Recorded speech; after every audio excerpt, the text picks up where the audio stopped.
Assalamualaikum warahmatullahi wabarakatuh. Langsung saja ke intinya. Di sini motor Yamaha Vixion itu timbul suara kasar ya, disebabkan oleh bearing noken as yang sudah ambrol dan menyebabkan baut gigi sintrik menjadi kendor ya. Nah, bisa kita lihat sendiri untuk di bagian pen gigi sintriknya, untuk pennya itu sudah pada patah satu ya. Kemudian setelah melakukan pembongkaran water pump radiator untuk kop bagian headnya kita lepas, rocker armnya kita cek juga, kemudian noken asnya kita lepas. Nah, di sini untuk di bagian noken asnya itu sudah aus ya, yang di dekat bagian dekompresinya itu. Nah, kalau misalkan nggak diganti nanti timbul suara kasar. Nah, dan untuk bekas bearing ataupun besi-besinya itu ada yang masuk ke dalam, ada yang masuk ke bawah. Jadi kita harus bongkar ataupun cek bagian magnet dan kuras olinya. Kemudian di sini untuk noken asnya kita ganti menggunakan yang baru ya, karena yang sebelumnya itu kan sudah aus dan sebelumnya juga ini timbul suara kasar. Kemudian o-ringnya kita pasang ya, untuk dudukan bearing yang di bagian dalam tinggal kita masukkan saja. Gunakan noken asnya Vixion ya. Kalau dengan MX itu bedanya beda dimensi saja. Bisa sih bisa, cuman beda dimensi, nggak bakalan enak. Tinggal kita pasang bagian rocker arm in dan X, jangan sampai tertukar. Dan untuk rocker arm masih bagus ya, kita cek naik turunkan, jangan sampai longgar. Kalau kiri kanan itu boleh. Kita masukkan pen-pennya, kita luruskan menggunakan tang. Setelah itu tinggal kita pasang plat ya, plat pengunci noken as dan pengunci pen ya, pen rocker armnya. Kemudian saat pemasangan baut yang pendek ini harus berhati-hati ya, supaya tidak membongkar di bagian bak magnet, takutnya jatuh saja. Jadi harus erat pemegangan bautnya ya, bisa langsung pakai kunci bisa. Nah, kemudian tinggal kita kencangkan secukupnya saja, jadi supaya mencegah dari dol ya, karena ini bautnya pendek. Nah, setelah kencang tinggal kita setel dulu klepnya. Kenapa saya setel sebelum pemasangan rantai keteng? Saya mau cek ya, apabila setelah pemasangan rantai keteng apakah berubah atau tidak, karena kan ini bearingnya baru ya, cuman yang dalamnya itu yang lama. Jadi itu tergantung mekanik semuanya ya. Kalau saya itu 2 kali penyetelan, sebelum dipasang rantai keteng dan sesudah dipasang rantai keteng dicek lagi. Nah, dan yang in saya setel 0,06, yang X saya setel 0,10 ya teman-teman. Nah, dan untuk penyetelannya di sini menggunakan alat khusus ya teman-teman.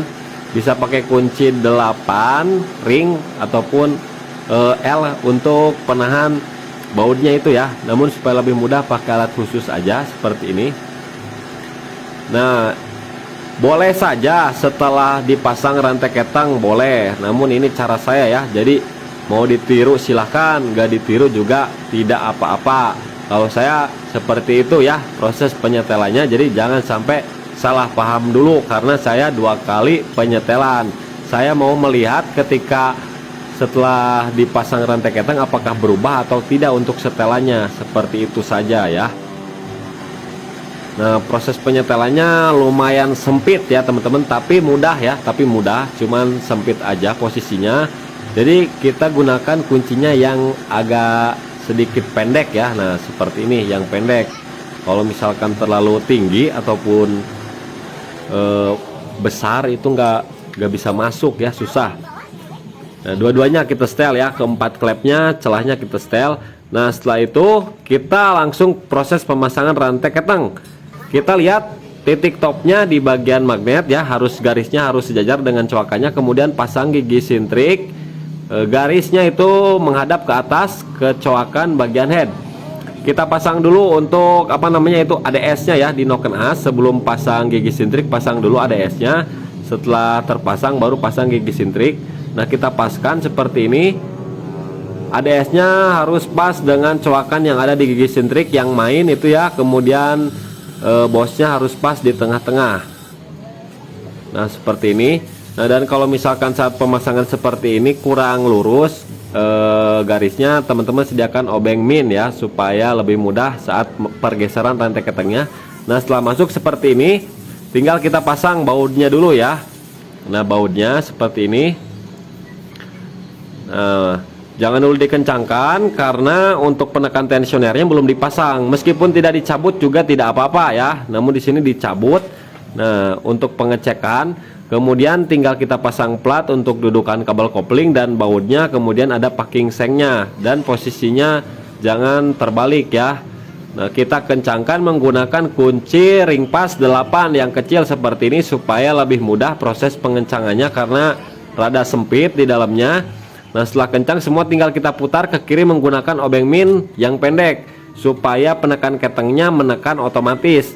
Nah, setelah menekan otomatis, rantai keteng sudah kencang, tinggal kita kencangkan bautnya ya. Bisa menggunakan impact, bisa menggunakan manual, itu terserah teman-teman. Kalau pakai impact harus pakai perasaan. Oke, dan ADS-nya ini udah main ya teman-teman. Kemudian tinggal kita cek lagi ya setelah klepnya. Kemudian di sini coba engkol-engkol dulu, kita cek bagian kompresinya apakah terjadi bengkung atau tidak di bagian klep karena ini ketengnya tadi ada loncat sedikit ya. Nah, setelah itu tinggal kita topkan lagi.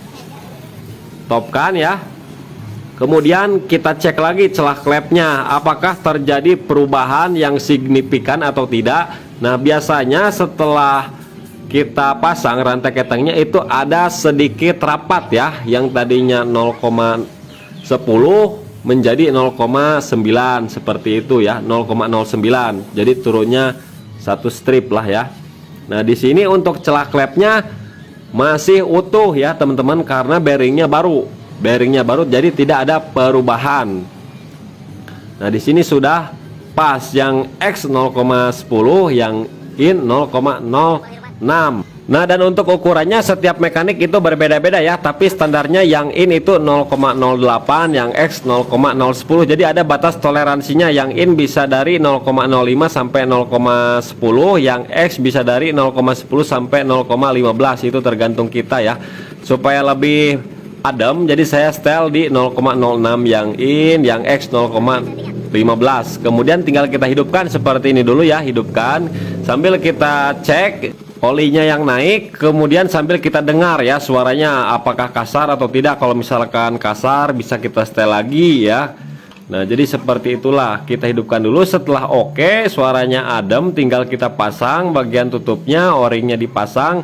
Kemudian ada baut tembaga, bukan baut tembaga, ring tembaga itu disimpan di bagian tengah ya. Kemudian tinggal kita kencangkan secara menyilang dan merata, jangan terlalu kencang supaya mencegah dari selek ataupun dol ya.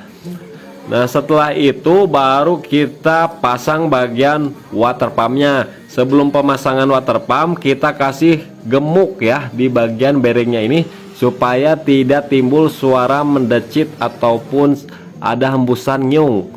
Nah, jadi supaya lebih maksimal tinggal kita pasang aja seperti ini, paskan ya bagian rotor dan bautnya paskan. Kemudian ini untuk selang hawanya ada sedikit bocor, jadi kita gunting saja supaya tidak banyak oli di bagian head ya. Nah, kita masukkan menggunakan tang. Kemudian sebelum selesai, jadi kita harus bongkar dulu karena kan ini kendalanya ambrol ya bearingnya. Jadi kita wajib cek, kita kuras olinya, kemudian kita buka di bagian magnetnya ya. Kita buka magnet menggunakan kunci 17, kemudian trackernya tracker nomor 9. Nah, setelah terlepas seperti ini tinggal kita lepaskan. Pokoknya kita harus melakukan pengecekan lebih lanjut. Nah, sudah terlepas semua komponen-komponennya, gigi starter yang besar, gigi starter yang kecil, kemudian bearingnya. Nah, di sini banyak serbuk-serbuk besi juga ya, tuh. Nah, untuk serbuk besinya kita gunakan magnet tuh, di dalam mesin ada ya. Untung kita bongkar. Jadi lebih bagus. Kemudian tinggal proses pemasangan lagi setelah kita bersihkan. Pasang ring, pasang bearing, bambu, kemudian gigi starter dulu ya yang kecil, pasang gigi starter yang kecil, pasang ring, pasang pen. Nah, baru kita pasang gigi starter yang besar dan magnetnya langsung. Kalau misalkan dipasang gigi besarnya dulu, nanti gigi yang kecilnya susah masuk, nggak bakalan masuk. Jadi harus urutan ya. Pasang ring, pasang mur, tinggal kita kencangkan saja secukupnya. Bisa manual, bisa pakai impact. Kemudian tinggal kita pasang lagi bak magnetnya, tinggal kita pasang untuk bracket, penahan, kabel kopling kita pasangkan ya. Nah, di sini langsung kita kencangkan menggunakan baut. Bautnya kita kencangkan secukupnya. Kenapa saya ngomong terus? kencangkan secukupnya karena saya banyak sekali menemukan baut yang patah